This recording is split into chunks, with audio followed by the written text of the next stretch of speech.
Bonjour, est-ce que vous avez la chance de nous entendre? J'ai presque envie de dire, est-ce qu'on aura la chance de vous entendre également? A priori, oui. Cette conférence va maintenant être enregistrée. Il paraît que non seulement on nous entend, mais qu'on est enregistré. Absolument.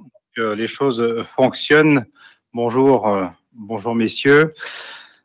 Mes chers collègues, la délégation sénatoriale aux Outre-mer engage aujourd'hui un cycle d'auditions sur les perspectives d'évolution institutionnelle dont l'objectif pour le Sénat est double. D'une part, de faire un tour d'horizon des souhaits d'évolution dans les territoires ultramarins, souhaits qui se sont notamment exprimés, mais pas exclusivement, dans l'appel de Fort-de-France du 17 mai dernier, et d'autre part, de mûrir la réflexion sur une éventuelle révision des dispositions constitutionnelles relatives aux Outre-mer à l'occasion de l'élaboration du prochain cadre institutionnel de la Nouvelle-Calédonie. Pour cette réflexion, nous bénéficions du travail précurseur du président Michel Magras, qui a élaboré en 2020 un rapport remarqué sur la différenciation territoriale Outre-mer. Nous avons également recueilli l'éclairage des éminents juristes de l'AGIDOM lors d'un échange organisé le 29 juin dernier et dont les actes ont été publiés par notre délégation. Ils sont d'ailleurs disponibles sur le site du Sénat, comme l'ensemble des comptes rendus des travaux de la délégation.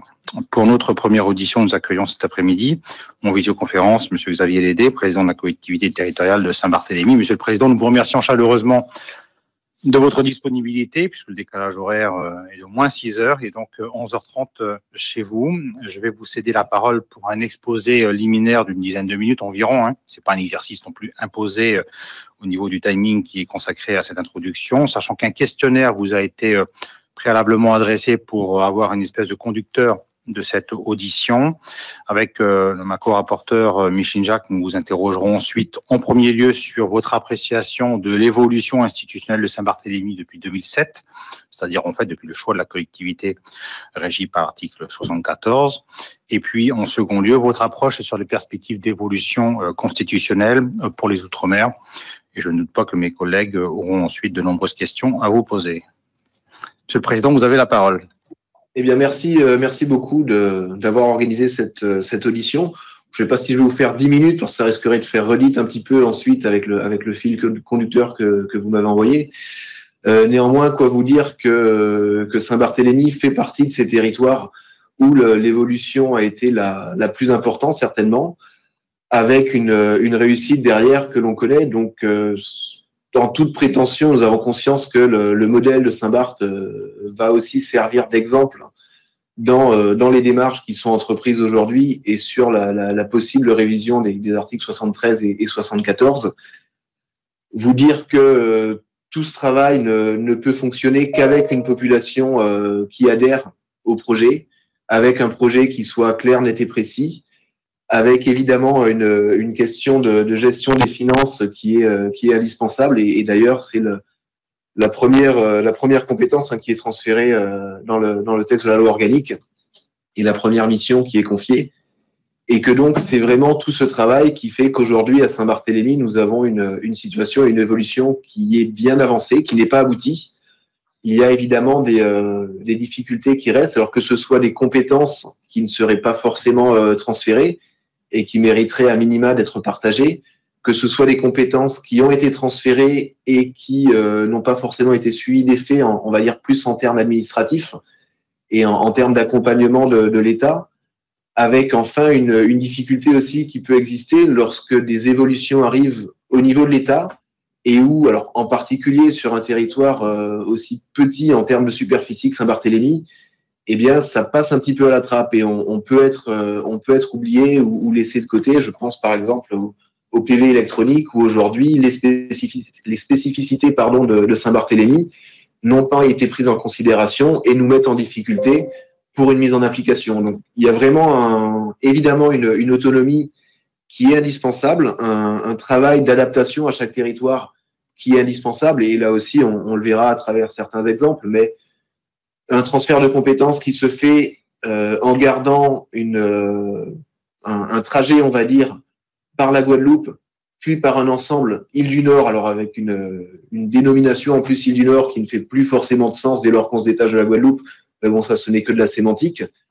Toujours est-il qu'arrivé à Saint-Barthélemy, eh bien, nous avons déjà 2 territoires qui sont concernés, avec chacun des spécificités, avec chacun des problématiques et des difficultés qui leur sont propres.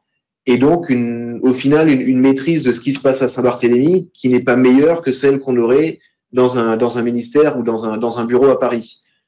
Et c'est vrai que de considérer qu'en délocalisant sur les Outre-mer, on a solutionné un problème, en fait, on loupe une étape et on ne prend pas en considération le fait que chaque territoire est bien spécifique.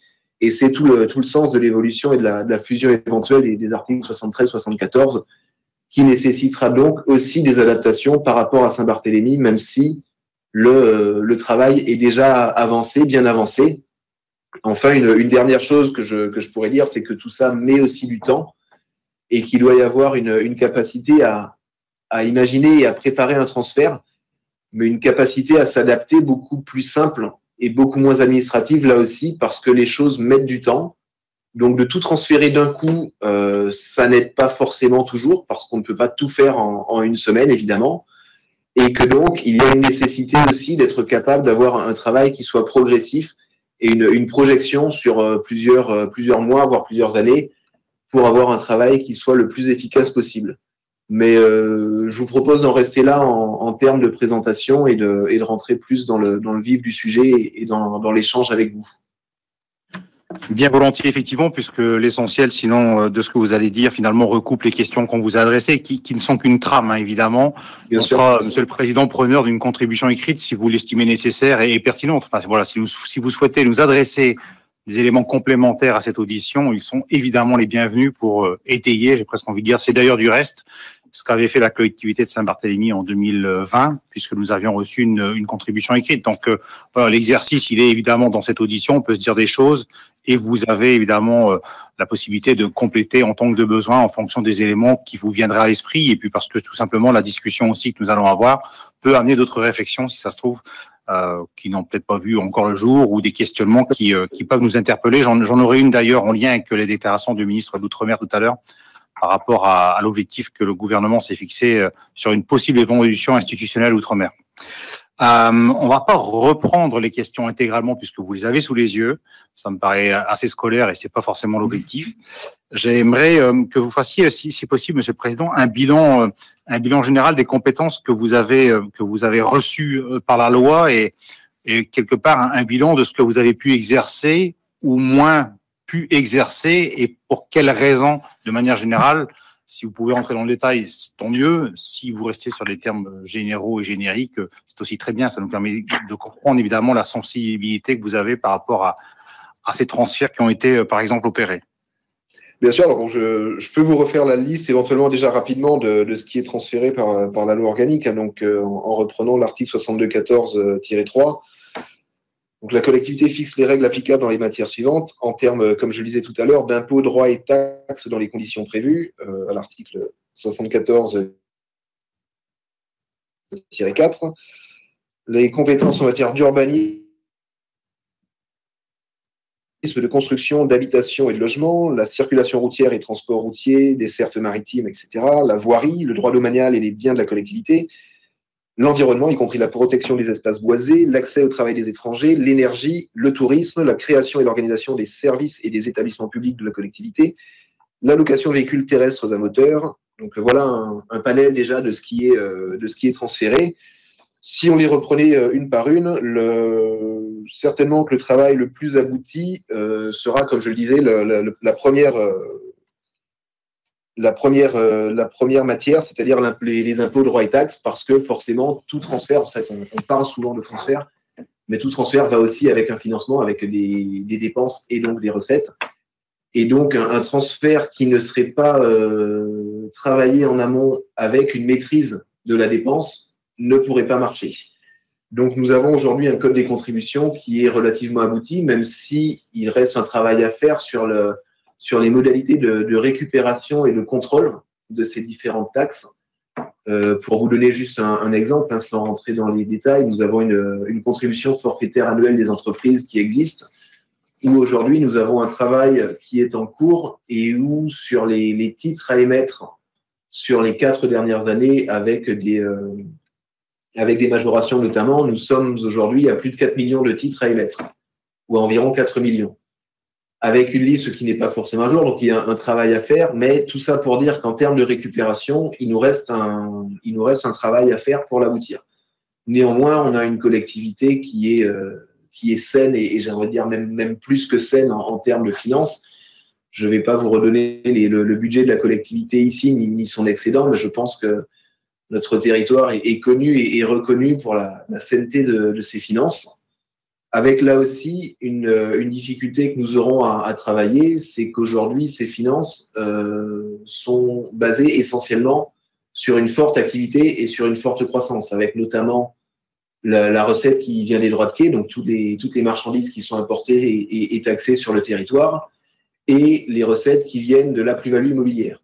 Donc, en termes de droits de quai, si à un moment ou un autre, nous devons contenir un petit peu ce développement, ce qui arrive forcément parce que, comme je le disais, le territoire n'est pas extensible, et bien de fait, la recette droit de quai va s'amenuiser. Donc nous avons, même si ça fonctionne bien aujourd'hui, une nécessité d'être dans la perspective et de se projeter sur d'autres ressources éventuelles, un modèle économique qui ne serait évidemment pas changé, mais qui, à la marge, peut nécessiter une visibilité. Et c'est là aussi où la récupération des taxes qui sont déjà installées nécessite un meilleur contrôle et une meilleure capacité à récupérer, parce que nous n'avons pas vocation à aller chercher des taxations supplémentaires là où il n'y en a pas besoin, avec un budget qui est déjà sain. Donc vous voyez que même sur un sujet comme celui-là, qui est, je pense, un des plus aboutis, il y a de toute façon un travail qui reste à faire, un travail aussi avec l'État, des fois sur les échanges de fichiers notamment. Nous avons par exemple aujourd'hui une responsabilité à la collectivité de faire des attestations de résidence fiscale. Mais nous n'avons pas forcément d'échange avec l'État. Donc, nous avons un système qui est en place où, moyennant la fourniture de certains documents, la collectivité signe un document avec un pétitionnaire qui s'engage sur la justesse de ce qui lui a été demandé. Néanmoins, là aussi, la meilleure façon de garantir et de stabiliser notre compétence fiscale, c'est de pouvoir avoir un contrôle et de s'assurer que notre statut et notre système sont bien utilisés et qui ne sont pas dévoyés par certains. Donc, il y a là-dessus un travail que l'on doit aboutir avec l'État. Nous avons une convention fiscale qui n'a à ce jour jamais été signée. Donc, j'ai sollicité le ministre des Outre-mer qui m'a dit qu'il était disposé à ce qu'enfin nous puissions signer ce document. Voilà, on a un travail aussi d'explication à faire parce que dès qu'on parle de fiscalité et de Saint-Barthélemy, on a tendance à avoir un côté paradis fiscal, etc., ce qui n'est pas du tout le cas. Et là aussi, il faut que chacun puisse prendre ses responsabilités. Ça inclut notre territoire, mais ça inclut aussi l'État où on ne peut pas être seul à travailler sur une convention fiscale et seul à proposer avec un État qui dit non, nous on ne signe pas, alors que ça fait partie des documents qui sont prévus par la loi aujourd'hui et qui doivent être signés. Donc voilà, sur ce sujet, par exemple, il y a un gros travail. L'urbanisme, qui est le deuxième sujet, alors il y a forcément un travail, un affinement qui sera à revoir au fur et à mesure. Bien malin celui qui pourrait dire ce que serait la situation aujourd'hui si nous n'avions pas récupéré cette compétence. Néanmoins, j'ai tendance à considérer que, comme je dis, même s'il y a des choses à revoir, nous sommes mieux protégés et mieux à même de protéger notre urbanisme parce que nous avons là aussi une spécificité vraiment locale sur le travail et sur la vision du territoire. Donc, il semble plus que judicieux d'avoir une compétence comme celle-là qui soit rapprochée de Saint-Barthélemy et de la décision locale.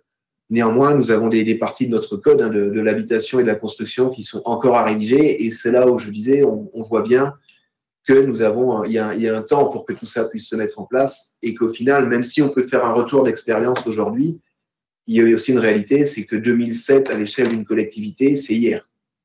Donc forcément, il reste du travail et c'est là où je le redis, il y a un accompagnement et un travail commun qui doit se faire sur ces évolutions et je ne peux qu'une fois de plus insister sur la nécessité d'un accompagnement au final. Pour vous prendre un autre exemple, nous avons récupéré la compétence en matière de service incendie secours. Donc nous avons un service territorial qui ne dépend plus aujourd'hui du service départemental de la Guadeloupe. Sauf que les règles de fonctionnement qui ont été adaptées à Saint-Barth reprennent exactement ce qui se fait sur un SDIS. Or, vous conviendrez qu'entre un territoire de 10 000 habitants et un territoire de 400 000 habitants, nous n'avons pas les mêmes besoins. Donc, il y a là aussi un travail d'ajustement et d'aménagement à faire. À l'inverse, là où les compétences sont les mêmes, c'est en termes de gestion du personnel. Et là aussi, vous conviendrez que la gestion d'un STIS est un peu particulière dans une collectivité et dans un service RH. Et le service RH de la collectivité n'a pas du tout été accompagné. Donc, encore une fois, les compétences, elles sont assumées, elles sont prises à bras-le-corps. Mais c'est vrai que ce manque d'accompagnement complique le transfert de compétences, nécessite que les agents d'eux-mêmes réussissent à se former, à aller chercher des informations, etc., pour que ça puisse fonctionner le mieux possible. En termes de circulation, c'est peut-être… Alors, on n'a pas de compétences dont on souhaite se séparer. Je sais que c'est une question qui revient plus tard. Mais sur la circulation, c'est peut-être celle où j'ai envie de dire l'État s'est presque le plus débarrassé du bébé qu'un réel besoin de la collectivité. Donc, ça crée un ensemble de problématiques qui n'ont pas été anticipées en termes, comme je le disais par exemple tout à l'heure, de PV électronique, en termes de permis de conduire. Donc, nous avons un permis de conduire qui est local. Nous avons un code de la route qui reprend le code de la route national, mais qui est aussi local. Le fait est que sur des personnes qui souhaitent passer le code à Saint-Barthélemy et la conduite en métropole, ça crée des difficultés. Le fait est qu'un permis local n'est pas toujours reconnu en métropole. Le fait est que sur des transferts et des personnes qui arrivent sur le territoire avec des permis qui sont en suspension ou autres, eh bien, il y a des complexités pour récupérer ce permis. Il y a aussi des fois des abus avec des personnes qui vont jouer sur 2 permis et qui se retrouvent suspendus en métropole, sauf que l'information ne suit pas forcément et qui peuvent continuer de circuler, etc., etc. Donc, typiquement, ça serait une des compétences sur lesquelles on a un sujet. L'accès au travail des étrangers, on a aussi beaucoup de choses à faire. Alors là aussi, c'est un sujet sensible, mais typiquement sur un territoire comme Saint-Barthélemy, alors je ne vais pas vous dire qu'on est dans une situation de Mayotte ou d'autres îles. Néanmoins, nous, là où la difficulté se présente, c'est que nous avons un territoire qui est extrêmement petit et nous avons une attractivité qui est excessivement forte. Donc, il faut qu'à un moment ou à un autre, nous ayons moyen de mieux cadrer l'accès au territoire.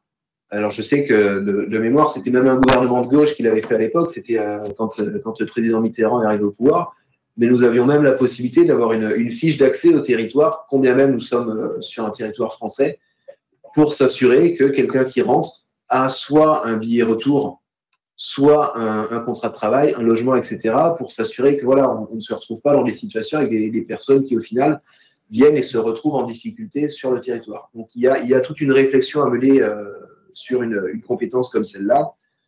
En matière d'énergie, évidemment, alors, même si nous avons la compétence, nous travaillons avec EDF aujourd'hui, qui est, alors je ne sais pas si c'est encore complètement, mais qui est globalement une entreprise publique à 100%. Et donc, nous avons là aussi des liens forts et un travail qui doit se faire de concert avec l'État. Donc, nous avons pris la tâche de la CRE. Nous sommes en train de travailler sur notre PPE qui n'est pas encore rédigé. Donc voilà, le travail se fait, même si typiquement sur ce sujet, nous avons du retard et nous avons aussi notre responsabilité. Mais là, encore une fois, voilà, il y a un travail qui doit se faire en commun.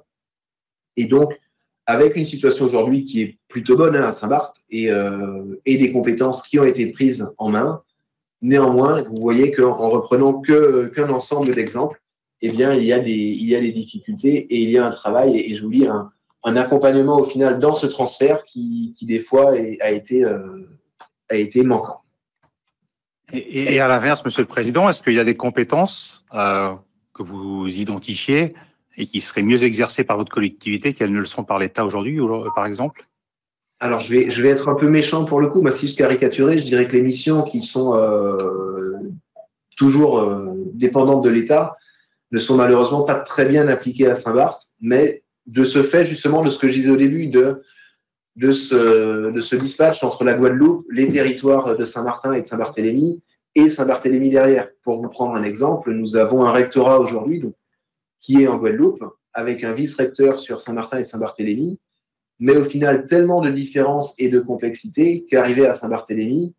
et eh bien, ça patine toujours un peu. Alors, notre sénatrice qui est à vos côtés connaît très bien ce sujet avec sa carrière professionnelle et vous parlerez mieux que moi des difficultés d'un chef d'établissement à gérer une rentrée à Saint-Barthélemy. Mais voilà, ce sont des compétences. La compétence santé également, sur laquelle le ministre des Outre-mer, qui vient nous rendre visite, passera par l'hôpital et verra par lui-même la situation. Imaginez qu'à Saint-Barthélemy, peu ou prou, l'hôpital est le seul bâtiment de l'île sur lequel aucun investissement n'a été fait depuis le cyclone Irma en 2017. Et est le seul bâtiment qui reste partiellement détruit, alors que nous avons des besoins à Saint-Barth, et c'est juste un autre sens, et là je vais parler au nom de la population, mais c'est quelque chose d'incompréhensible. Et là aussi, l'État a une mission à accomplir. Donc, dans le cadre du foncier, nous sommes en train de travailler pour régulariser la situation. Ça fait partie de ces éléments administratifs qui ont mis du temps à se mettre en place parce que le transfert du foncier de l'hôpital a été prévu et conventionné depuis 2008. Et aujourd'hui, en 2017, nous sommes toujours en train de travailler avec le département pour y arriver. Mais tout ça pour dire que oui, on a une situation en termes de santé où je ne vais pas vous dire que ce sont des compétences que nous souhaitons récupérer, mais à minima, nous devons pouvoir les partager et nous devons pouvoir rapprocher le système décisionnaire de notre île. Parce que voilà, aujourd'hui, on garde au final sur ces compétences eh bien, ce fameux millefeuille qu'on essaye d'éviter eh bien, sur les compétences de l'État et par cette répartition Guadeloupe, Saint-Martin, Saint-Barthélemy, eh bien, ça fait que nous avons des procès qui sont encore très longs et trop longs et où la collectivité n'est pas assez partie prenante, à notre sens, dans le travail qui est à mettre en place. Quelle appréciation vous portez sur tous les dispositifs en fait, qui permettent de solliciter notamment les habilitations à adapter les normes dans les domaines qui relèvent de la compétence de l'État? Est-ce que pour vous c'est fonctionnel? Est-ce que vous avez déjà été amené à le solliciter ou est-ce que c'est un dispositif qui n'a pas été du tout actionné par la collectivité?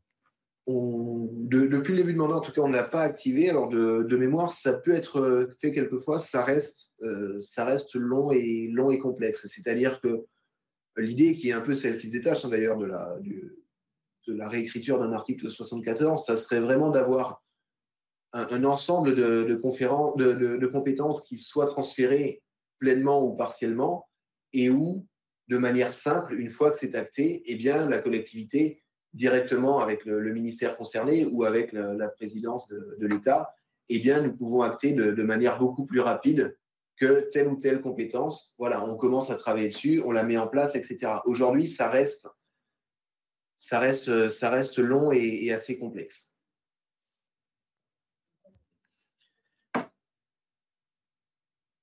Consultation préalable des collectivités, on a tous été confrontés puisque j'ai été président de la mienne, donc je pourrais aussi en parler, mais je laisserai mon président actuel mieux en parler. Comment est-ce que vous le vivez? Est-ce que vous pensez que c'est adapté pour adapter, par exemple, la législation au territoire de Saint-Barth, ou est-ce que c'est un dispositif qui est soit obsolète ou il n'est pas suffisamment respectueux, par exemple, des délais nécessaires de consultation des élus et du temps nécessaire à travailler les dossiers préalablement au passage de la loi dans les hémicycles, par exemple? La consultation se passe assez bien. Alors, pour reprendre le cas de Saint-Barth, on est sollicité par saisine, le conseil exécutif est sollicité. Le conseil se réunissant toutes les semaines, ça fonctionne relativement bien. C'est évident que s'il y a trop de dossiers qui arrivent d'un coup et que le délai est un peu court, j'ai envie de dire que plus que les élus, ce sont les services qui vont être embêtés, parce que vous vous doutez que nous avons aussi des services qui travaillent sur tous ces sujets. Donc, c'est évident que plus tôt on peut être saisi, mieux c'est. Et globalement, ça se passe plutôt bien. On a peut-être un manque dès lors qu'on a une proposition ou un avis défavorable, on a peut-être un manque un petit peu sur le retour. Sur le retour, quand on ne se contente pas de se dire avis favorable sur la saisine, c'est peut-être à ce niveau-là qu'il pourrait y avoir pour le coup une navette supplémentaire un peu mieux institutionnalisée pour avoir un retour de ce qui a été entendu et fait suite à l'avis du conseil exécutif. Mais pour le reste, globalement, à ce niveau-là, ça ne fonctionne pas trop mal. Après, c'est certainement à nous, et c'est un travail qu'on a avec nos parlementaires et qu'on va encore appuyer, de s'assurer que certains textes pour lesquels nous ne sommes pas forcément saisis, eh bien, on puisse s'assurer que voilà, il y a un travail pour s'assurer que nos territoires ne soient pas oubliés. Je prenais l'exemple du PVE. Forcément, il y a un endroit quelque part dans les rouages où ça a bugué parce que je ne veux pas imaginer que ce ne soit qu'une question de surcoût de développement de logiciels qui fait qu'aujourd'hui nous soyons dans cette situation. Donc, il y a forcément quelque chose où là, je pense qu'on pourra se mettre autour de la table de manière plus réduite pour voir comment s'assurer que les territoires sont bien pris en considération dans tous les textes et dans toutes les évolutions, notamment dès lors qu'elles concernent des compétences que nous n'avons pas forcément. Quand vous parlez d'absence de retour, Président, sur des avis qui ne seraient pas uniquement favorables à un projet qui arrive sur votre bureau, est-ce que ça veut dire en réalité que vous n'avez pas de retour ou pas de prise en considération de cet avis modifié par le gouvernement? Oui, pas de retour concrètement. Là, depuis avril, quasiment toutes les semaines, nous avons des saisines. Alors, je vérifie quand même avec les services. Hein, peut-être que c'est à notre niveau qu'il y a un retour et une transmission d'informations qui ne se fait pas. Mais je n'ai jamais eu un retour sur la délibération du Conseil exécutif, qui est l'avis du Conseil exécutif, qui est renvoyé pour avoir ne serait-ce qu'un accusé de réception et de dire OK, nous avons bien pris note et un retour du texte amendé ou non par la suite.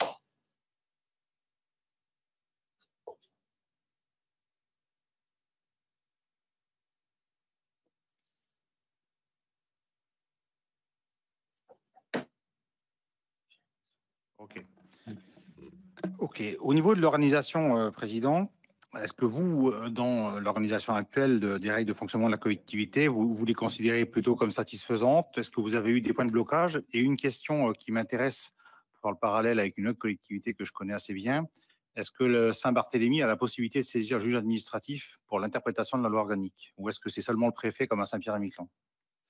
Il faudrait que là, j'avoue que j'ai pas la réponse. Il faudrait que je vérifie sur ce point-là. Je ne sais pas si Olivier, toi, tu as eu le cas, mais on vérifiera.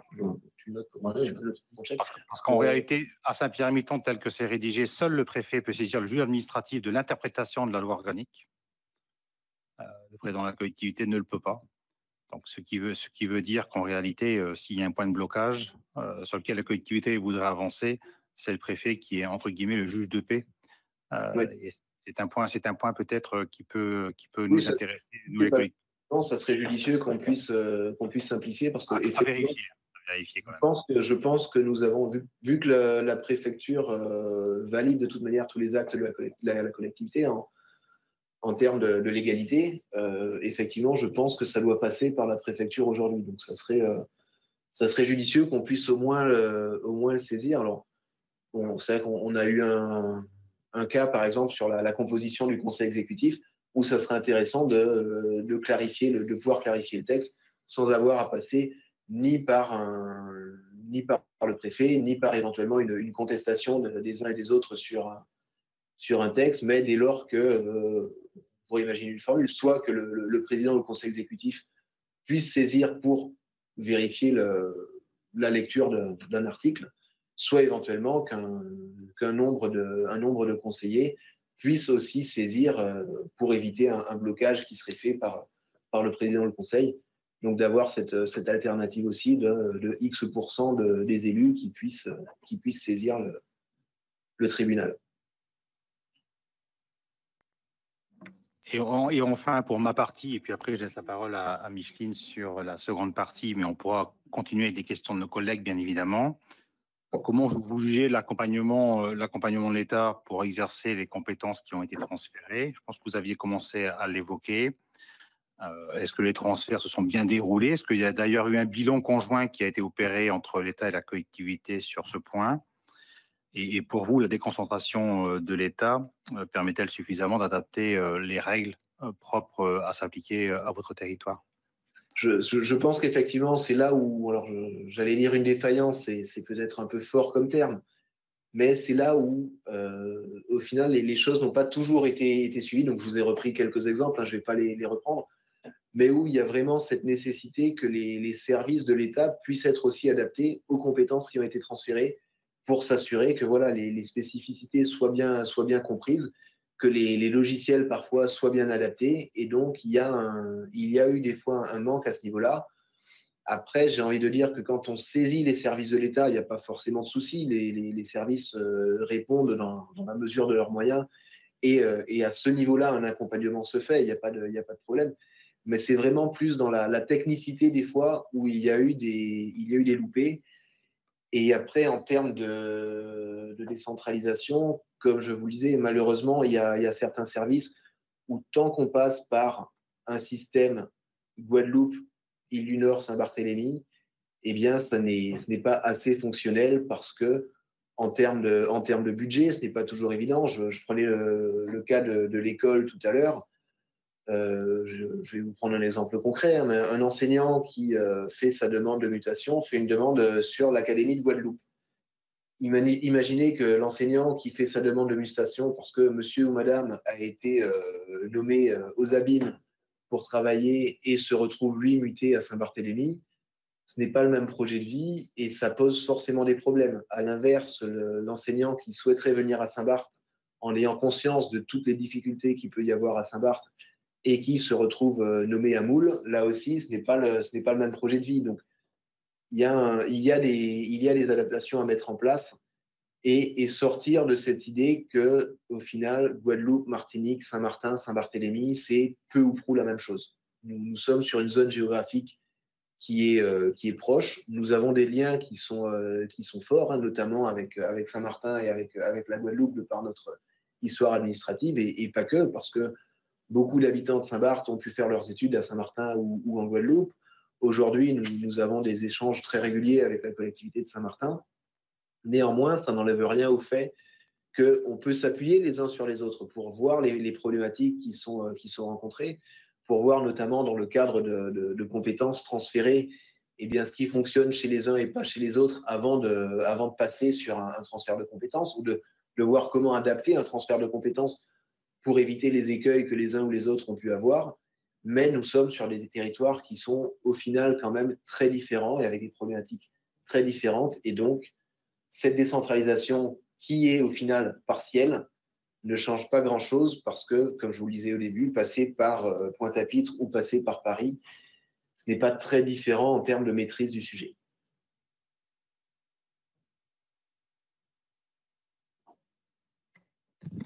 Merci, Président. Comme l'a rappelé notre président Stéphane Artano, à qui je rends hommage aussi pour sa grande expérience, tant en qualité de président d'une collectivité que la présidence de la délégation, nous avons engagé ces travaux en vue d'actualiser le rapport de Michel Magras et notamment pour vérifier l'adhésion à ces préconisations. Comme vous le savez, la proposition de réécriture des dispositions outre-mer de la Constitution est en quelque sorte le cœur du rapport.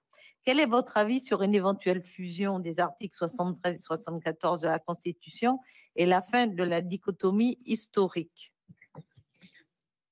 J'ai envie de dire que c'est presque une question qu'il faudrait retourner au Sénat, parce que c'est vrai que vous avez vu cette vraie maîtrise technique, on va dire, de ces articles.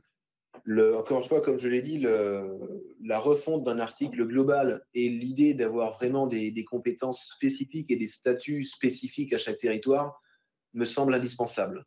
La distinction qui est faite entre le principe d'identité législative et la spécialité législative, j'ai envie de dire qu'à Saint-Barthélemy, on montre de fait que cette distinction, elle est obsolète sur nos territoires.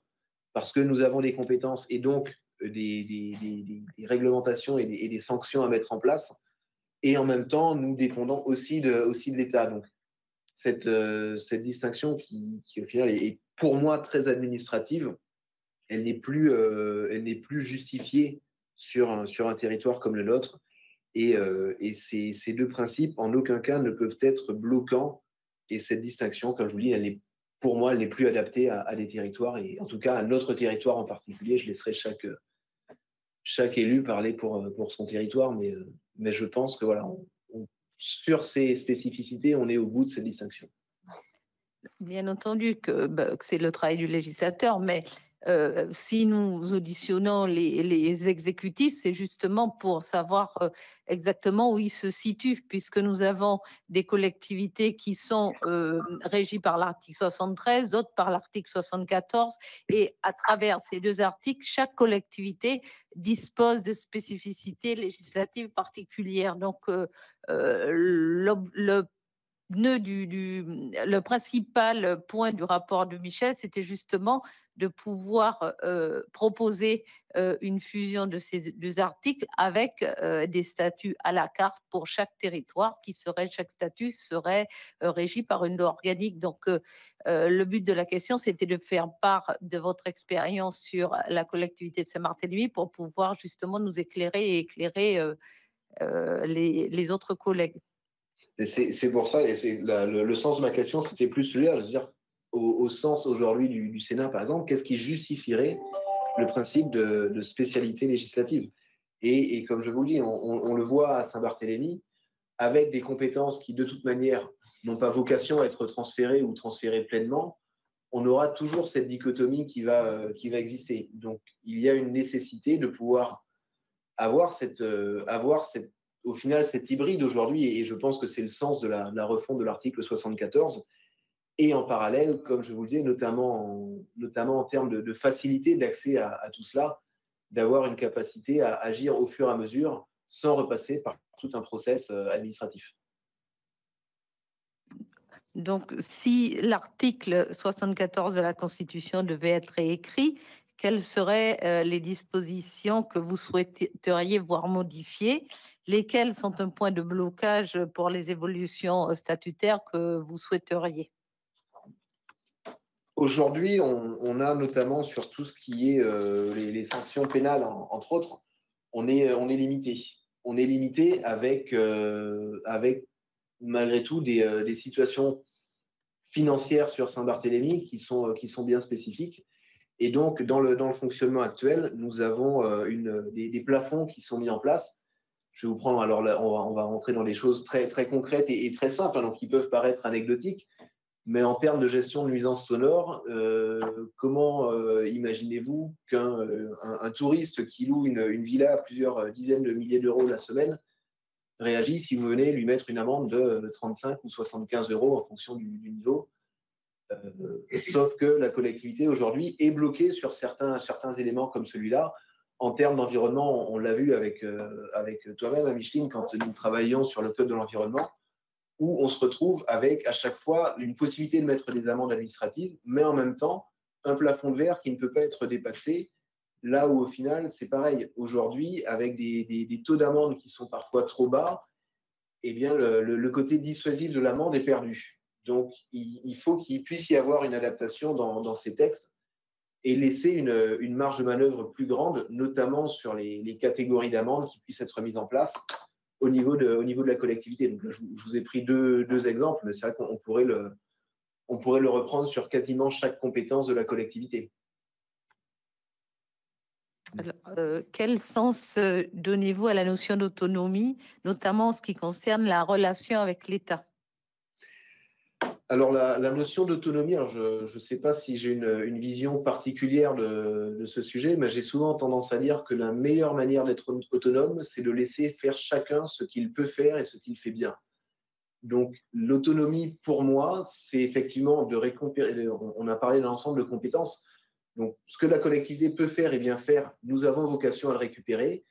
Par contre, nous avons aussi vocation et nous avons une attache profonde à Saint-Barthélemy, au territoire français, à la nation. Donc, nous avons par exemple un sujet sur le transfert de compétences sociales.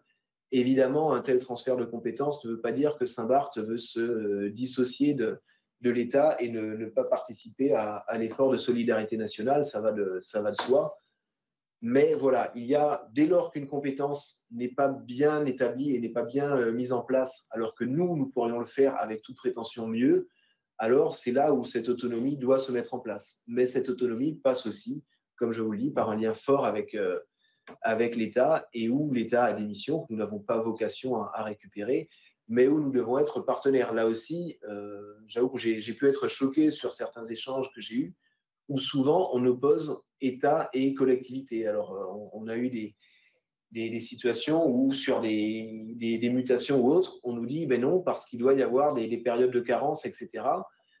Comme si quelqu'un qui avait travaillé pour l'État n'était pas fiable pour travailler en collectivité, ou comme si l'inverse était vrai aussi. Je pense que vous avez le cas de quelqu'un aujourd'hui qui travaille au Sénat et à qui on a demandé ce que je peux entendre, de dire ben, reste à l'écart des travaux qui concernent Saint-Barthélemy, alors que pour moi, on se prive au final plus de quelqu'un qui a une maîtrise du territoire sur un système qui, je ne comprends pas bien à quel moment on se base sur un système où on dit que l'État et les territoires sont en opposition. Nous sommes partenaires et l'autonomie, pour moi, passe par une vraie notion de partenariat et non pas par une opposition de l'un et de l'autre.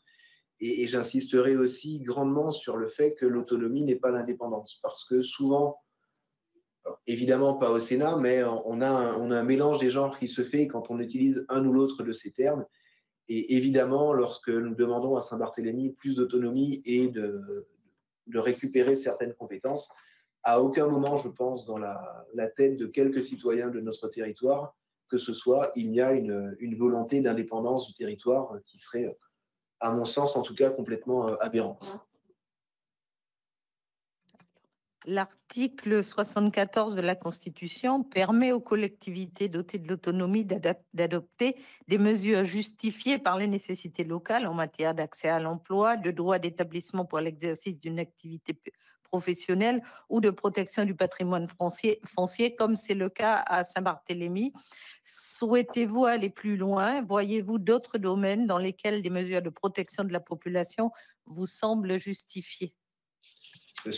Déjà sur les sujets qui sont évoqués, comme j'ai pu le dire tout à l'heure, nous avons un territoire qui est relativement restreint en termes de superficie, une attractivité qui est extrêmement forte, et on a pu le voir à 2 reprises, en 95 après le passage du cyclone Louis, où nous étions encore une commune du département Guadeloupe, et en 2017 après le passage de l'ouragan Irma, où à chaque fois, la reconstruction a créé un appel d'air.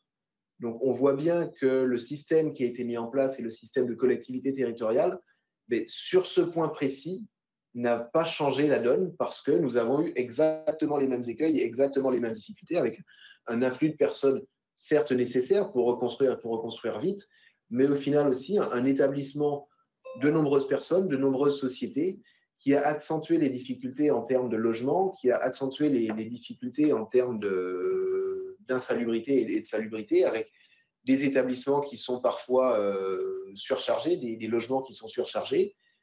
Donc tout ça, c'est lié à la construction. Et en même temps, comme je disais, on a une forte attractivité et un tourisme qui marche extrêmement bien. Donc là aussi, sur les établissements hôteliers, nous avons une forte demande en termes de personnel. Et donc, avec un cadrage qui est assez faible au final et des moyens assez faibles pour vérifier ce qui se passe, eh bien, nous avons des difficultés. Donc déjà, sur ces sujets, il est indispensable que nous puissions aller encore plus loin et ça va un petit peu dans le sens de ce que je disais il y a quelques instants en termes de maîtrise de l'accès au territoire, de main-d'œuvre étrangère, etc., sachant que par main-d'œuvre étrangère, malheureusement, à Saint-Barthélemy, on a tendance à imaginer toute personne qui n'est pas déjà installée sur le territoire. Alors, je sais bien que nous avons une libre circulation, que ce soit déjà sur le territoire français, parce que nous sommes français, et aussi en Europe.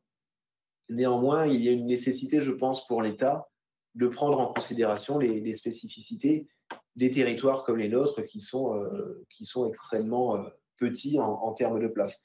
Donc, sur ces points, déjà, avant même de penser à autre chose, nous avons un travail à faire pour améliorer la situation, je pense. Donc, le point suivant, la question suivante, vous l'avez déjà un peu évoqué, toujours au titre de la collectivité dotée de l'autonomie, Saint-Barthélemy participe à l'édiction des dispositions pénales en cas d'infraction aux règles fixées par la collectivité. Plus généralement, l'article 74 de la Constitution prévoit la possibilité pour la collectivité de participer sous le contrôle de l'État à l'exercice des compétences qu'il concerne, dans le respect des garanties accordées sur l'ensemble du territoire national pour l'exercice des libertés publiques. Quelle analyse faites-vous de ce dispositif? Effectivement, c'est un peu ce que j'ai dit tout à l'heure et c'est malheureusement certainement le plus dur dans l'histoire, mais c'est que ça ne fonctionne pas. Tant que nous avons autant de niveaux pour prendre une décision et pour mettre en application des règles, ça ne fonctionne pas. Nous avons, alors je les ai pas ramenés là, mais nous avons plusieurs délibérations qui ont aussi pu être prises, pour vous donner un autre exemple, lors des différentes mandatures précédentes, et où au final il n'y a pas eu de suivi, et il n'y a pas eu de mise en application. Donc, on a vraiment besoin de réussir à rapprocher le système de décision de la collectivité, encore une fois, dans un esprit qui reste pour moi celui des droits de l'homme et du citoyen, qui est ce qui doit évidemment prévaloir. Après, au niveau État, eh bien, nous devons adapter autant que possible et dès que possible sur tous ces sujets. Mais effectivement, je ne vais pas redévelopper, on en a parlé, je ne vais pas redévelopper plus longuement. Bon, je terminerai mes questions. La population adhère-t-elle à ce statut de collectivité d'outre-mer? Des souhaits d'évolution s'expriment-ils dans le débat public? Qu'en est-il des socioprofessionnels? Et enfin, une possible révision constitutionnelle suscite-t-elle des inquiétudes ou des espoirs? Alors oui, l'évolution fait évidemment partie des sujets et notamment celui des socioprofessionnels parce que, comme on l'a dit, hein, le modèle de Saint-Barth est fondé sur une économie très forte et un tissu économique très fort. Donc oui, tout ça, ça fait partie des sujets. Les souhaits d'évolution sont bien réels. Hein. Ce que je vous dis là aujourd'hui, je n'ai pas sorti de mon chapeau et vu tout seul. Et oui, clairement, voilà. Aujourd'hui, après, c'est 2007-2022, c'est 15 ans d'évolution.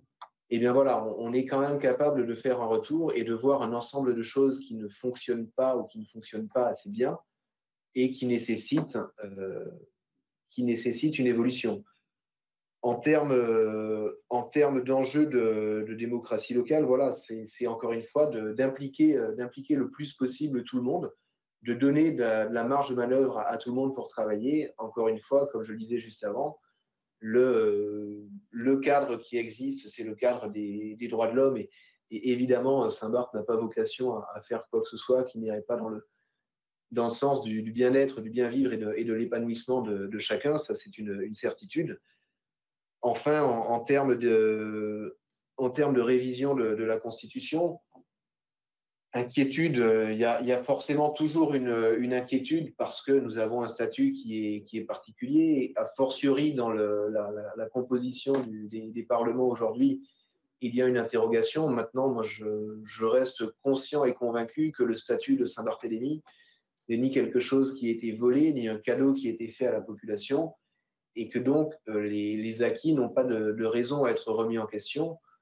Là où je le disais tout à l'heure, le travail que nous avons à faire, c'est de montrer que justement, nous faisons un travail pour que ces acquis bénéficient à ceux qui le méritent, entre guillemets, et pas à des personnes qui voudraient profiter d'un système. Maintenant, il y a aussi effectivement un espoir dans une modification de la Constitution. Donc, à un ou l'autre, j'aurais envie de répondre les deux en général. Oui, il y a évidemment des inquiétudes qui existent, mais aussi des attentes pour pouvoir adapter encore plus le statut de notre territoire à ses spécificités.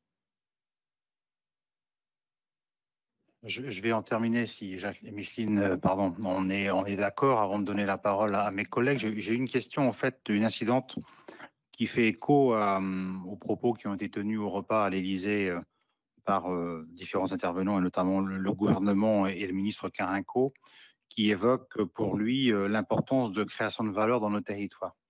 Donc la question que je pose, c'est est-ce que le statut actuel de Saint-Barthélemy vous permet de créer de la valeur sur votre territoire?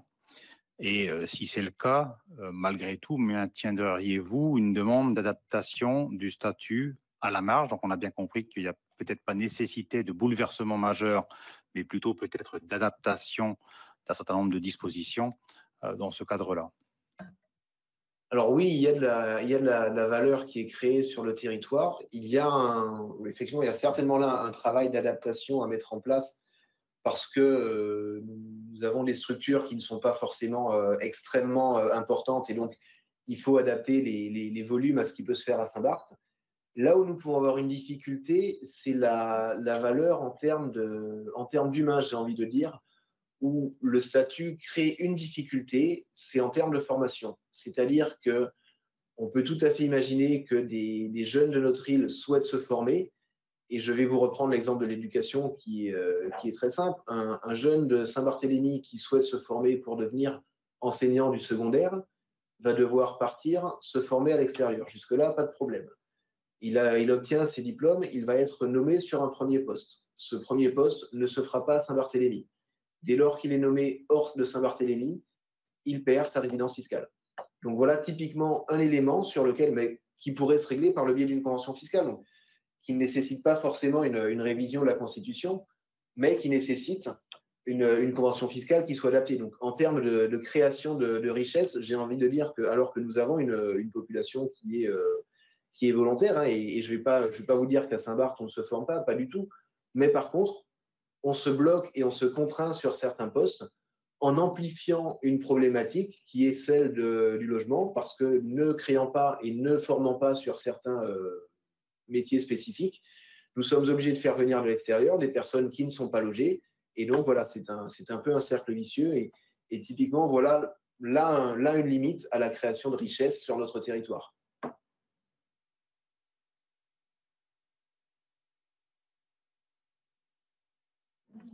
Pour ceux et celles qui voudraient prendre la parole et poser des questions, n'oubliez pas d'allumer votre micro puisque c'est enregistré. Donc, je regarde mes collègues qui pourraient souhaiter intervenir. Nassima Nadar. Oui, merci à vous parce que je trouve très intéressant la présentation qui a été faite. Pourquoi? Parce qu'il y a beaucoup de peur ou d'appréhension par rapport à justement les deux articles sur la fusion du 73 et du 74. Et c'est vrai que même pour nous, parlementaires, les choses ne sont pas aussi claires puisque le 74 le 73 peut permettre des adaptations. Le 74 donne plus d'autonomie. Et j'aime bien la définition que vous avez donnée. La véritable définition de l'autonomie, c'est dire ce qu'un territoire peut faire et ce qu'il fait bien. Et que ce qui manque, me semble-t-il, si j'ai bien entendu ce que vous venez de nous expliquer, ce qui manque parfois, c'est le partenariat avec les services de l'État. Donc, comment arriver à avoir de l'autonomie, mais avec un partenariat avec les services de l'État qui tiennent vraiment et qui pourrait être établi à partir de règlements. Enfin, voilà, c'est peut-être aussi le travail que nous devons faire au Sénat. Et donc, moi, j'avais une question sur la valeur, la création de valeur. Est-ce que, selon vous, il y a une différenciation entre la création de valeur individuelle pour chaque citoyen et la création de valeur collective? Donc, est-ce que le 74 a-t-il créé une différenciation entre la création de valeur individuelle pour le citoyen de Saint-Martin ou de Saint-Barth, par exemple, les deux collectivités, et la création de la valeur collective? Et quand je dis collective, je garde la France, c'est-à-dire la République française, puisque les territoires, même régis par l'article 74, restent pleinement des territoires de la France républicaine. Oui, il y a une différence, alors même purement mathématique. C'est-à-dire très clairement, si on prend la somme des valeurs et des richesses créées par les individus, elle est supérieure au final à ce qui va être la valeur créée par le territoire, à mon sens. Alors déjà, du fait qu'on ait aussi une internationalisation, on va dire, de notre économie. Donc, il y a un fait là-dessus. Et là-dessus, je pense qu'on a aussi un travail à faire pour voir, quand je parlais de l'importance d'avoir un système de finances qui soit fort et qui fonctionne sur le territoire pour que ça marche, je disais aussi qu'on a besoin d'adapter aujourd'hui pour ne pas être entièrement dépendant ou trop dépendant d'un développement économique. Donc, il y a une marge de manœuvre à trouver à ce niveau-là pour s'assurer que la richesse qui est créée par tous sur le territoire, elle bénéficie à tous sur le territoire. Aujourd'hui, ce n'est pas complètement le cas. Alors, ce qui pourrait être vrai en métropole aussi, j'ai envie de dire, avec le bémol près que les échanges sont beaucoup plus fréquents entre, on va dire, la France et les États-Unis qu'entre, si je prends le cas du Portugal, par exemple, où nous avons une forte communauté portugaise à Saint-Barth. Évidemment, la richesse qui est créée par des ressortissants portugais et qui est exportée sur le Portugal n'est pas compensée par une richesse créée par des Saint-Barth ou des Portugais au Portugal et importée à Saint-Barthélemy. Donc, de ce fait-là, la richesse du territoire et la valeur du territoire est inférieure, à mon sens, à ce qui est créé sur l'ensemble du territoire, par exemple. Et après, juste pour rebondir, donc on parlait d'autonomie, pour vous donner un exemple de la responsabilité que chacun doit prendre, et là où je vais malheureusement un petit peu taper sur les doigts de l'État, c'est que je vais vous reprendre un exemple très concret qu'on a eu il y a quelques semaines et qui, pour le coup, je vais donner ce crédit au préfet, il a fait se fâcher tout rouge, on va dire. C'est que nous avions une présentation des services de l'État qui ne sont pas présents à Saint-Barth, qui sont soit à Saint-Martin, soit en Guadeloupe, et qui sont censés appliquer leur mission sur le territoire. Et nous avions un représentant de la douane qui nous a expliqué qu'il ne venait pas à Saint-Barth parce que ça coûte trop cher. Vous comprendrez bien que, et nous, élus de la collectivité, et pour le coup, monsieur le préfet qui a commencé aussi sa mission sur nos territoires en avril, nous sommes restés estomaqués d'une telle réponse, d'autant plus que la collectivité joue le jeu et que nous mettons à disposition des logements, des véhicules, des repas éventuellement pour les différents services de l'État, ce qui n'est pas notre mission et que nous n'avons pas à faire. Mais nous jouons le jeu autant que possible pour que ces missions puissent être accomplies. Donc quand on entend une personne nous répondre ça sans même avoir sollicité pour venir et savoir ce qui peut être fait, le bémol, c'est que l'étape d'après, c'est que pour venir avec un maître chien, ils nous ont demandé d'affréter un avion. Voilà, il faut qu'on trouve aussi un juste milieu, mais voilà où on a des fois des difficultés et où il faut que nous puissions aussi avoir ce dialogue pour que chacun fasse bien ce qu'il a à faire sur le territoire.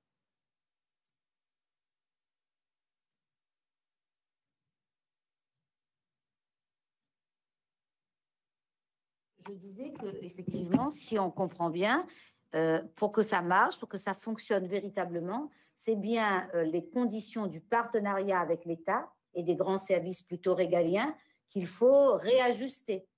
C'est ça. C'est plutôt ça, voilà. C'est ça. Et encore une fois, et transférer complètement et pleinement ce qui a déjà été fait au niveau administratif. Et je vais soumettre dans le prolongement, avant de donner la parole à Lana, pour rejoindre ce que vient de dire Nassima et vous, Monsieur le Président. Dans ce cadre-là, on pourrait aussi imaginer ou réfléchir à la manière dont le niveau constitutionnel pourrait garantir cette relation entre la collectivité et l'État, puis derrière, la loi organique, de quelles conditions elle le fonde. C'est d'ailleurs ce que du reste que Michel Magras avait déjà évoqué à l'époque, notamment sur les normes, entre autres.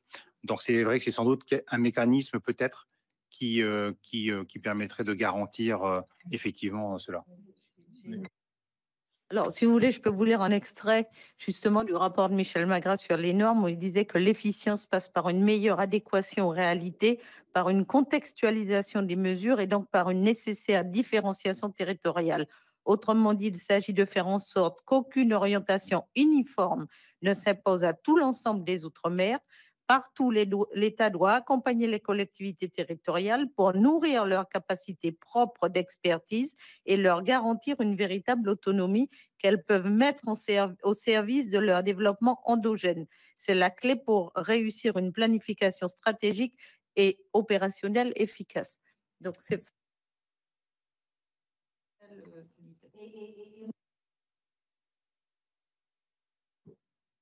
Vous nous avez, je voulais vous remercier vraiment parce que vous nous avez bien éclairé sur des termes à redéfinir pour nous-mêmes, hein, parce que autonomie, partenariat, régalien avec la présence de l'État, et en réalité, il manque vraiment du lien et même du réglementaire sur la relation État avec la collectivité autonome. Donc, c'est bien. Si je devais résumer en quelques mots, je dirais simplement qu'il faut faire confiance. Alors, je dirais, faites-nous confiance, mais d'une manière générale, faites confiance au territoire. Dès lors qu'il y a un projet qui est clair, on va dire encore une fois le projet de société, le projet économique, dès lors que ça c'est clair et dès lors qu'il y a une forte adhésion derrière, vous savez, il n'y a pas de mystère, hein, j'avais regardé à Saint-Barthélemy, lorsque le référendum a eu lieu, nous avons eu plus de 78% de participation et un vote pour à 95,7%. J'ai envie de dire que dès lors que voilà, on a cette adhésion et qu'il y a cette volonté, il ne faut pas voir les collectivités et l'État comme opposés. Ça n'a pas de sens. Donc, faites confiance. Il y a un terme que j'aime pas beaucoup qui est celui du sachant. Mais en l'occurrence, sur les territoires, les sachants, ils sont sur le territoire. Donc, faites confiance au territoire, interrogez les territoires, voyez avec eux et de cela, on peut avoir un retour. Mais surtout, ne voyez pas les territoires comme un ensemble. Chaque territoire est bien spécifique et donc c'est là où chacun a ce travail à faire dès lors qu'on a, comme je vous disais, ce projet de société, ce projet économique et cette adhésion forte de la population. Il n'y a pas de raison que ça se passe mal. Ensuite, voilà, d'y aller de manière progressive, très clairement, et on le voit, et c'est pour ça que je vous prends aussi l'exemple de Saint-Barth. On voit bien qu'aujourd'hui, 15 ans après, tout n'est pas fait. Et je suis pas là, c'est pas une posture politique pour blâmer. Hein. Même si on sort d'une campagne, il y a un travail qui a été fait, qui était bien fait. Il y a des choses qui ont avancé. Mais on voit bien que même en 15 ans et même avec une volonté, eh bien, il faut que tout le monde soit au travail, que tout le monde soit autour de la table pour que les choses puissent se faire. Donc, il faut prévoir le projet dans son ensemble. Il faut une capacité à s'adapter et à y aller progressivement, étape par étape, mais avec aussi cette simplicité pour que voilà, on n'ait pas à repasser par un ensemble de process administratifs et compagnie une fois que le projet a été bien vu. Voilà, qui est un suivi. Peut-être aussi ce que nous n'avons pas et ce qui aurait pu être imaginé, c'est-à-dire avoir des points d'étape aussi réguliers. Et pas de se dire si ce n'est pas fait avant telle date, on vous enlève le droit de faire, on vous retire une compétence. Mais en tout cas, avoir un suivi plus régulier, avoir des points d'étape qu'on peut le faire, comme on peut le faire sur toutes sortes de dossiers, pour se dire, OK, vous, territoire de Saint-Barthélemy, on vous a donné des compétences aujourd'hui. Où est-ce que vous en êtes? Est-ce que vous avez besoin de temps pour telle ou telle chose? Est-ce que vous avez besoin d'un accompagnement sur telle ou telle chose? Je vais reprendre l'exemple de notre service de pompiers, où ce n'est pas très logique de se dire, voilà, vous récupérez la compétence, vous avez le financement, OK, très bien, mais par contre, on n'adapte ni la formule aux besoins du territoire, ni on ne vous donne les cartes en termes de gestion RH pour savoir ce qu'il y a à faire et pour savoir ce qui est différent de ce que vous faisiez jusqu'à maintenant. Donc, voilà, il faut qu'il y ait cet accompagnement, ce suivi en tout cas, qui puisse se faire. Encore une fois, sans donner de bons et de mauvais points, mais simplement de voir où on en est un petit peu. Et encore une fois, servir aussi d'exemple aux autres territoires. Donc, c'est vrai qu'aujourd'hui, nous discutons pas mal avec Saint-Martin parce que eux, par exemple, n'ont pas la compétence environnement. Nous l'avons. Donc, ils sont intéressés de voir un petit peu comment ça fonctionne. Nous avons la gestion de notre aéroport là où eux sont en DSP. Donc, il y a une réflexion aussi, un échange à ce niveau-là.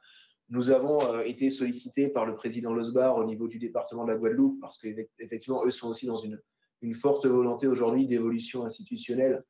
Donc, nous sommes tout à fait disposés à échanger avec chaque territoire. À l'inverse, je dois, moi, recontacter, j'oublie son nom m'échappe, mais le président de Saint-Pierre-et-Miquelon, où nous avons des statuts qui sont très proches, donc de voir un petit peu aussi comment ça se passe à leur niveau, de voir notamment par exemple sur des sujets très annexes, mais la gestion d'une marque de territoire où eux ont avancé là où nous ne l'avons pas encore fait. Donc voilà, les territoires peuvent être à même d'échanger en passant par le biais de délégations comme la vôtre ou en direct, mais il y a vraiment un travail de suivi de ces évolutions pour que les écueils des uns puissent être évités aux autres. Merci, Monsieur le Président. Je vais maintenant laisser la parole peut-être à Alana qui souhaitait intervenir. Oui, merci, Monsieur le Président. En tout cas, chers collègues, bonjour pour ceux que je n'ai pas vus. Monsieur l'ancien ministre des Outre-mer à ma droite, c'est bien ça me fait rebondir un peu quelques années en arrière. Peut-être en préambule, saluer le président de Saint-Barth, et puis j'ai une pensée très forte ce soir à notre collègue sénateur Pierre Magras, avec qui nous avons beaucoup travaillé à rendre le fameux rapport que nous sommes en train d'étudier ici. Peut-être suggérer aussi, j'aime bien ce qu'on est en train de faire ce soir, et j'ai un vœu pieux, je m'adresse en même temps au président de Saint-Barth et au président de la délégation Outre-mer, je mettrai ma main droite à couper, monsieur cher collègue Lurel, de voir tous les présidents des collectivités, mais devant nous, mais ensemble. Ça serait bien de vous voir tous échanger. Enfin, c'est la sénatrice de la collectivité Polynésie française avec une autonomie pleine qui s'adresse à vous ce soir. Je ne vais pas anticiper la position de mon président Edouard Frisch par respect, ne serait-ce pour la fonction, mais comme je connais par cœur mon territoire et puis les dernières élections législatives ont mis un peu en exergue quelques frustrations et que je retrouve dans votre intervention, Monsieur le Président. En Polynésie, tout a été transféré à la collectivité, sauf les régaliennes, l'État. Et comme par hasard, aujourd'hui, on parle de la sécurité, la police. Il y a la police nationale, il y a les gendarmes, et puis il y a la police municipale, qui sont des agents communaux en Polynésie française.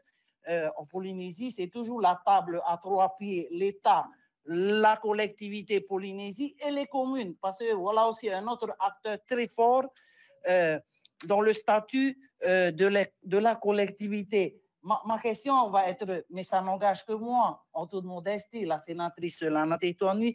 Quel est votre avis, Monsieur le Président, si on s'alignait tous sous l'article 74, je dis bien 60, oui, parce que nous sommes régis, nous, par le 74, la Polynésie. Oui, la Polynésie est régie, c'est-à-dire avoir toutes les compétences, toutes, sauf les régaliennes. On laisse à l'État ce qui est à l'État, et puis à la collectivité, tout le reste comme ça. On va plus être embêté. L'urbanisme, l'emploi, l'éducation, tout ça. C'est ma question. C'est une question, hein. Rien n'engage. Je pose juste cette question. Parce que moi, je partagerai, et je vais en finir, nous sommes bien sous notre article 74. Par contre, il y a quelques lignes un peu à remettre à jour, peut-être, en tout cas pour la sénatrice que je suis, il est hors de question qu'on touche, mais peut-être remettre à jour, comme on dit, comme c'est à la mode aussi chez les jeunes, il faut remettre à jour un peu vos logiciels par les temps qui courent. Voilà ma question, Monsieur le Président. Merci. Écoutez, oui, enfin, de tous s'aligner sur l'article 74, moi, ça me choquerait pas spécialement. Maintenant, c'est toujours pareil, tout dépend de ce qu'on met exactement dans cet article. Encore une fois, les territoires sont tous spécifiques et donc il faut que les spécificités de chacun puissent être prises en compte. On n'aura pas un statut unique, mais dès lors qu'on a un article qui laisse cette souplesse d'adaptation à chaque territoire, je pense qu'effectivement, un seul suffit. Évidemment, je pense que de laisser le régalien à l'État, c'est une base qui est assez saine. Et comme je le disais, de toute façon, il y a suffisamment de territoires qui n'ont pas vocation à reprendre ces compétences. Maintenant, même là, sur ce régalien, il faut qu'il y ait une capacité, encore une fois, de proximité avec les territoires. Donc, pour moi, si nous avons tous un ensemble de compétences auxquelles nous avons accès, que nous laissons le régalien à l'État et que l'État, à son niveau, s'assure que ce régalien soit proche de chaque territoire, il n'y a pas de souci particulier.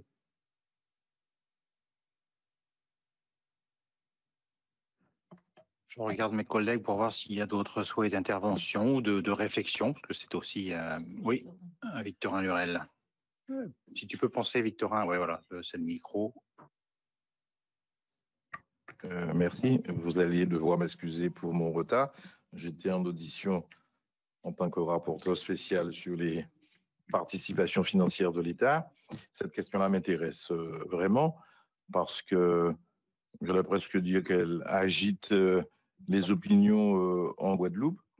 Et j'appelle, moi, de mes voeux que les erreurs faites en 2003, on ne les refasse pas Pourquoi? Problème de confiance.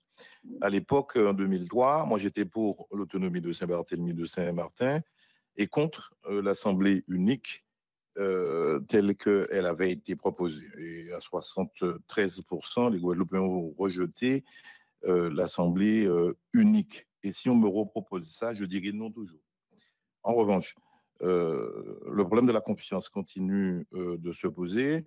Et si la question était posée telle que le président Lédé l'a présentée, peut-être que ce serait de nature à convaincre les opinions. Pourquoi suis-je en train de dire ça? Il dit que, bon, l'autonomie, c'est une idée et c'est une pratique et que c'est une dynamique. Et ce que l'on fait mieux que l'État central, eh bien, on peut en demander la compétence, d'exercer la compétence. C'est en fait le mieux placé pour agir, agit. Donc, c'est la subsidiarité qui sont dans les textes européens et qui sont dans les textes de la Constitution française. Ça ne s'appelle pas comme ça, c'est pas écrit comme ça, mais c'est ça. Donc, il y a un problème. Comment convaincre les opinions? Ensuite, ce que fait Saint-Barthélemy depuis 15 ans, c'est un dialogue permanent avec l'État, de dire nous prenons ce que nous pouvons mieux faire que vous. Et à l'exercice, on verra. D'ailleurs, la question a été posée, est-ce que vous avez les compétences que vous exercez aujourd'hui et que vous aimeriez voir recentralisées? Bon, c'est le cas dans certains territoires, notamment pour le RSA. Là, Saint-Barthélemy, aujourd'hui, vu de l'extérieur, c'est une expérience pour le moment réussie. En tout cas, vu de la Guadeloupe, je crois de la Martinique, c'est une expérience réussie. D'autant plus que, et moi, ça m'est arrivé de le dire, je ne sais pas si c'est toujours actuel, que Saint-Barthélemy peut être l'une des seules collectivités à remettre de l'argent à l'État. Bon, ensuite, Saint-Barthélemy, et apparemment pour nous qui sommes à l'extérieur, tellement sûrs d'elle, elle demande à exercer, je ne sais pas si c'est toujours le cas, elle demande à exercer la compétence sociale, de sécurité sociale. Et donc, il y a eu un dialogue, je ne sais pas s'il a abouti, pour créer cette caisse primaire de sécurité sociale. Donc, si nous nous inspirons de cette expérience-là, en termes de confiance distillée pour les populations, peut-être qu'on arrivera mieux. C'est la raison pour laquelle, moi, en Guadeloupe, je dis une chose, que pour le moment, je ne parle pas d'évolution statutaire, la population ne comprend pas ça. Je parle de révision constitutionnelle, que la révision constitutionnelle mette à la disposition des élus et des populations une coquille qui permette d'ouvrir le champ des possibles, d'avoir une palette de choix que l'on va, nous élus et partis politiques, après proposer à la population. Si vous voulez rester éternellement comme ça, vous le pouvez. Si vous voulez évoluer avec la gradation que l'on voit dans l'application de l'article 74, le 74 de Saint-Martin n'est pas celui de Saint-Barthélemy et n'est pas celui de la Polynésie. Donc, c'est à géométrie un peu variable. Donc, à la carte, si on arrive à expliquer ça à la population, que rien ne vous oblige à changer, et je dis ça en pensant à certains territoires, et que rien ne vous oblige non plus à avoir peur pour dire que c'est l'indépendance, c'est l'antichambre de je ne sais trop quoi, je ne sais trop quoi. Et donc, c'est là que ça m'intéresse et je pose une question. Le président Artano a dit il y a un moment, et je vais vérifier ça parce que j'apprends là, que seul le préfet, je pense que non. Je pense que non. Hein. J'allais le corriger, cher. Ah bon, ouais, bon, non, on a eu un sujet ensemble là-dessus, mais c'était pas ça, effectivement. C'est l'application d'un texte extérieur. Absolument. D'ailleurs, ce serait une asymétrie juridique un peu compliquée.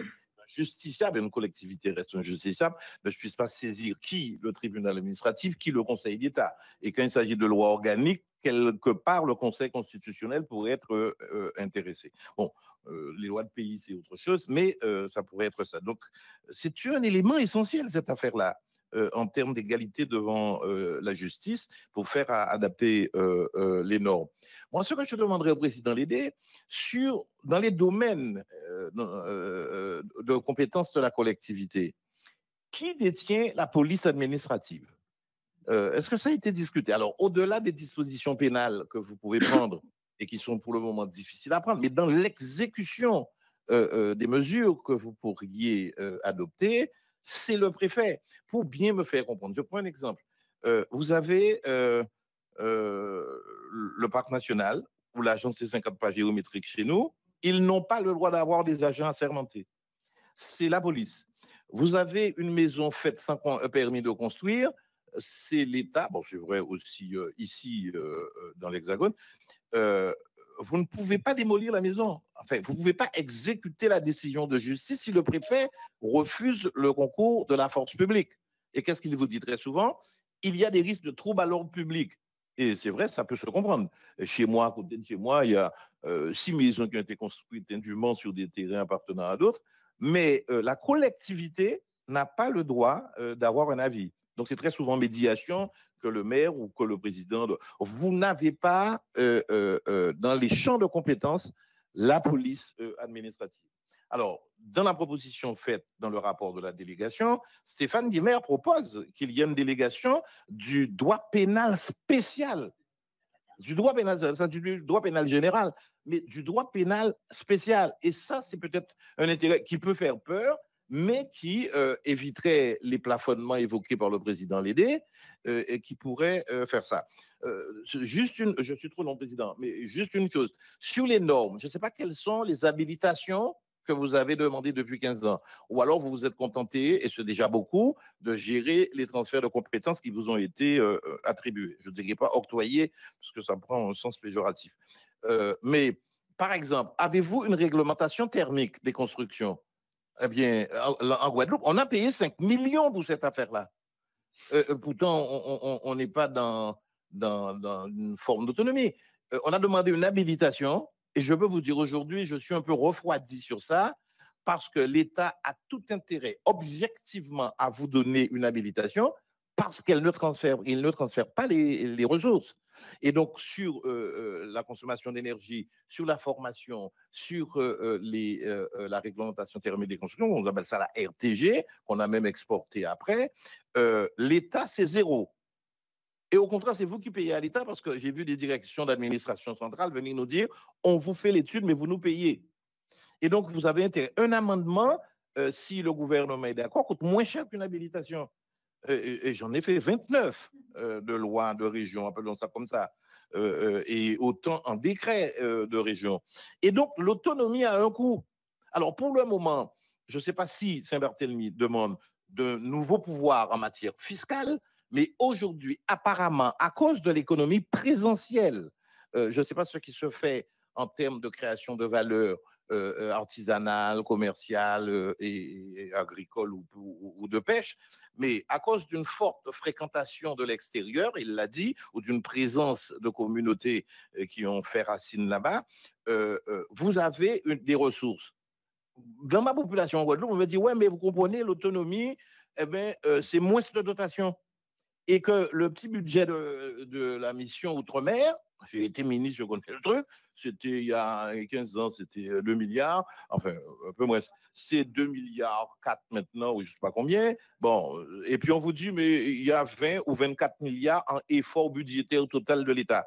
Les gens ont peur. Moi, j'ai eu à discuter avec Hollande à l'époque pour dire, je dis que la devise de la République, liberté, égalité, fraternité, l'égalité transcende les statuts. La Polynésie et Wallis et Futuna, la Nouvelle-Calédonie, ce sont des Français pour le moment, hein, et que l'égalité, c'est plus fort que parce que vous demandez de l'autonomie, vous allez perdre en dotation. C'est ça la tradition française. Et les gens en ont peur, il faut le savoir, en disant, ouais, vous comprenez, la DGF négative. C'était bien ça, Monsieur le Président, hein? Oui, on a quasiment 3 millions tous les ans.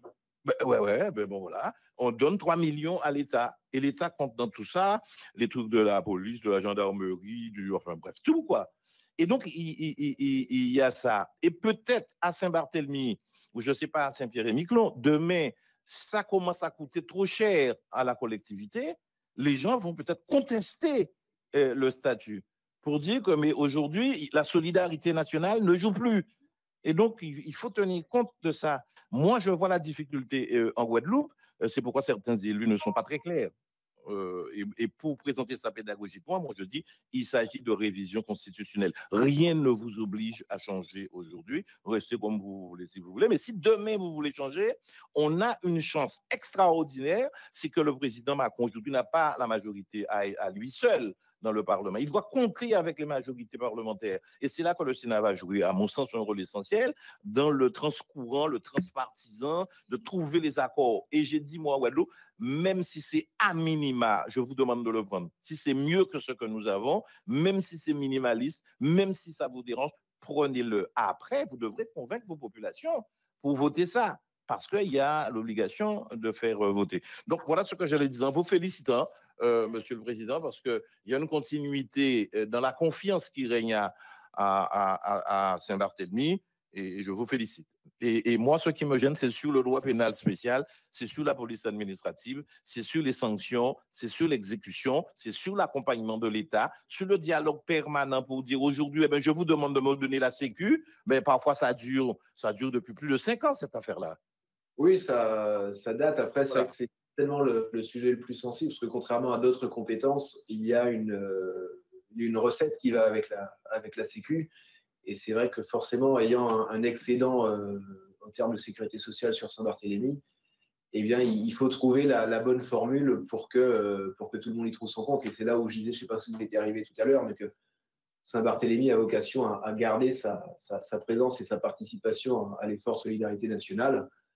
Après, par rapport à ce que vous disiez, il faut aussi réussir à bien voir que, encore une fois, on parle d'autonomie, en tout cas d'une manière générale de compétences. La compétence doit aller avec le financement et on ne peut pas imaginer un transfert à moitié où on demanderait à récupérer une compétence et où l'État continuerait de le faire, ou l'inverse, dans le cas que vous évoquiez, effectivement, où c'est le département ou la région, je ne sais pas qui a payé en Guadeloupe, mais il faut qu'il y ait une cohérence entre celui qui fait et celui qui paye, d'une manière générale.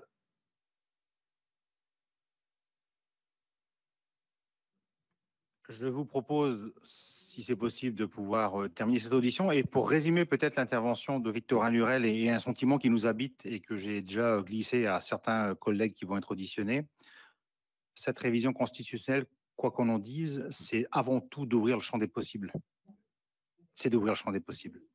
Et derrière, les calendriers des uns et des autres doivent se faire dans le respect des identités propres et des réalités locales. Et je pense que c'est la voie de la sagesse et je pense que le Sénat a cette possibilité de glisser ce message et en tout cas de le porter aux côtés des collectivités pour faire en sorte, puisque nous sommes avant tout là pour vous représenter, bien évidemment, faire en sorte que ce message-là soit porté. Mais il l'a été déjà dans le cadre du rapport de Michel, dans toutes les interventions qu'il a pu faire par le passé, et on va continuer à porter cette parole, pour faire en sorte que nous puissions vous accompagner dans les évolutions possibles, avec quand même, je le dis, je le répète, un message une précaution d'usage du ministre que nous avons entendu en audition l'autre jour sur la nécessaire création de valeur, et ce n'est qu'à cette seule raison que nous modifierons le statut. Non, nous disons que ça n'est pas incompatible d'ouvrir le champ des possibles et de permettre d'autres aspects que la seule création de valeur. Oui. Une remarque sur ce que tu viens de dire. J'ai entendu aussi notre ministre et je ne sens pas la volonté exprimée par le président de la République à l'Élysée. Je le dis très clairement. Et je sais aussi manier la langue de bois quand il le faut. Et là, lorsqu'on me parle uniquement de création de valeur, mais en même temps, on verra les travaux, c'est d'abord on attend mars, alors que les travaux de révision continuent. Je ne sens pas encore la volonté politique de ce gouvernement de nous y mettre. Je le dis très clairement, je le dirai d'ailleurs à Renko, j'ai raté un rendez-vous avec lui avant-hier, mais je le lui dirai. On ne sent pas cette affirmation-là. Alors moi, je n'aime pas me cacher derrière des mots où on est d'accord, où on n'est pas d'accord, où on met des limites, où on ne les met pas. On est clair. Pour le moment, ce n'est pas clair. J'avoue, et je le lui dirai. Mais je pense qu'on sera plusieurs à le lui dire, cher Victorin, et puis surtout la parole donnée par le président de la République devant tous les parlementaires ultramarins. Je pense qu'on était tous à l'entendre. Et le message du président a été très clair. Alors derrière, effectivement, on nous annonce la création de groupes de travail menés par le gouvernement. On a bien compris, c'est une manière de temporiser, de neutraliser. En tout cas, le Sénat a son plan de charge. Le président Larcher a installé le groupe de travail de décentralisation et le Sénat portera évidemment cette parole-là, bien évidemment, auprès du gouvernement. Je vous propose, si vous en êtes d'accord, Micheline, si tu veux rajouter un mot de conclusion, peut-être. Je voulais remercier le président de la collectivité, Xavier. Je voudrais remercier aussi tous mes collègues qui ont assisté à cette audition et qui a été fort instructive et qui, j'espère, a pu permettre aussi de lancer les débats et d'éclairer sur les autres auditions à venir. Merci, Monsieur le Président. Merci, messieurs. Bonne fin de soirée. Merci beaucoup à vous. Bonne fin de journée. Au revoir.